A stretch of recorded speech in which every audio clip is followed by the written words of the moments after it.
Did you know the first emperor of China accidentally became immortal, but not in the way he wanted? In 221 BC, a brutal warlord named Qin Shi Huang conquered all of China through pure terror. He burned books, buried 460 scholars alive, and forced millions to build the Great Wall, killing over 400,000 workers in the process. But Qin Shi Huang wanted more than just power. He wanted to live forever.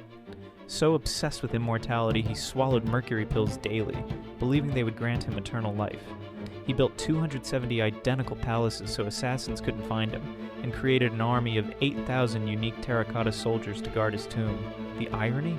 The mercury he thought would save him slowly poisoned him to death. Within 4 years of his death, rebellions destroyed his dynasty completely. For over 2,000 years, he was forgotten. Then in 1974, farmers accidentally discovered his terracotta army, making him world famous again.